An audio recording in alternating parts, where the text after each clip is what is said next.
So, this is gonna be a special day. What I got here is a Bud, which is what the American Budweiser is forced to be called here in Latvia and in a lot of the world, in most of Europe, because of the Czech Budweiser, which is also a beer. So I used to think that, like, why is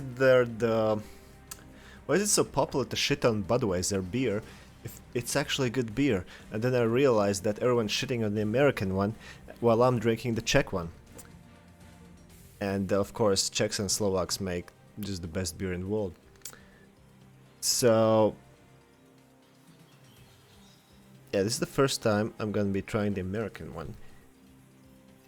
Let's see if it's as bad as everyone says it is.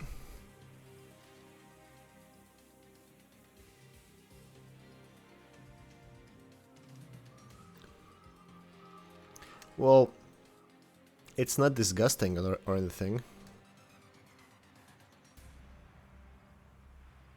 But it's also not good. It's like... Yeah, I see what everyone's talking about. It's just like slightly flavored water, I guess.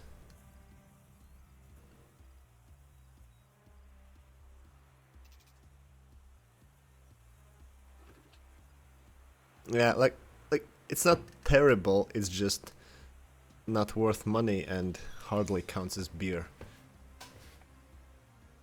So, yeah, there's my review of the American Budweiser, or known as Bud in Europe. I would hope that kids know what World War II was. I mean, they're in school, right? I probably knew more about history when I was in school than I do now.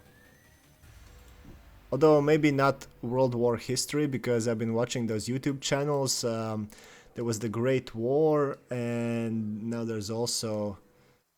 it's partially by the same people that have this World War II week by week series.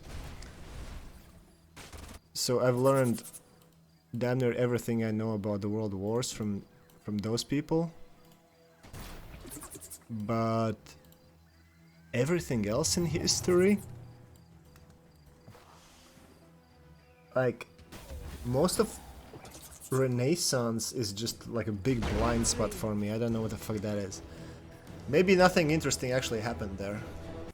Oh yeah, it pisses me off that the World War II in real time guys can't monetize their videos on YouTube, because YouTube doesn't seem to give a shit about history. Like, they're doing such a careful job of portraying all that. I can understand, like, a small history channel just slipping through the cracks, like, oh, you had... YouTube detected that you're doing stuff about violence, we don't need that, okay, bye. But that's like a big channel. YouTube could have, like, an actual real person review that shit and whitelist them, because, I don't know, do advertisers not want to advertise next to just history? Kinda doubt that. They don't want to advertise next to shitty political YouTubers giving their dumb fuck takes about history, maybe. It would look kinda weird to have like a discussion of the Holocaust, and then there's a tiny... there's a pause in between that, like, hey, drink Coca-Cola, be happy. Okay, I mean, but not... Okay, maybe the War Against Humanity series doesn't need monetization, just, I don't know, out of respect for the subject. Although, like, I have that YouTube Red thing, or what was it called? Basically, I have the YouTube subscription. I think they should get, like, some... like, cents, whatever, how much it is, each time someone with the subscription watches the videos. I think a good thing for any game is when it doesn't have one singular boost in popularity.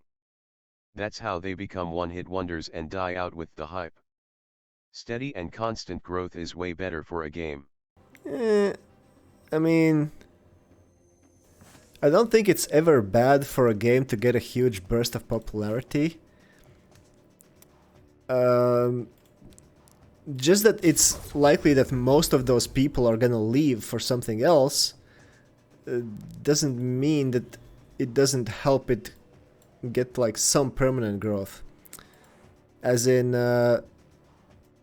some of those people who will find the game because it became super popular would have never found it otherwise, and they would never even had the chance to become those hardcore long-time fans. I think the only downside is that players can get disillusioned and start screaming about how the game is dying if that huge growth stops at some point. Like the wave passes and you're actually left with more players than you had before the wave, but it's now less than the peak, so everyone's like, oh, this game is past its peak. Like, I don't know how many people are still playing Among Us, for example. The game, I think it came out like 4 years ago, and then a few streamers made it super ultra popular. Like, when was it? A year ago or so. Maybe 2. I don't fucking know. Time is an illusion. So I think the wave has largely passed, but still there's way more people playing it than there were before. And I don't think it's bad for the game that it happened. Like, the huge popularity, I think, only helped it long term. Even if it's, of course, not going to be that level of popular for even a long time, never mind ever.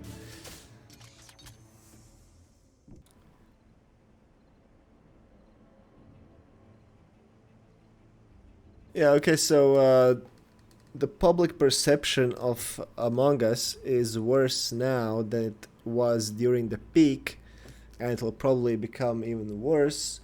But worse like in a sense of, oh, game's dead, not game is shit now. Whereas before this surge of popularity, I don't know, I had no idea that this game existed. I think most of the people who had any opinion about it had no idea it existed. So what really became worse? Like, let's say there were, I don't know, 5,000 people playing it before, and then for a moment there were like 5 million. I don't know what the actual stats are, but let's say 5. Okay, 5 million is too much. Let's say 500,000 playing it for like a few weeks, and now it's down to, I don't know, 20,000. And of the 500,000, half of them think that the game is dead, and they think like bad of it. So what?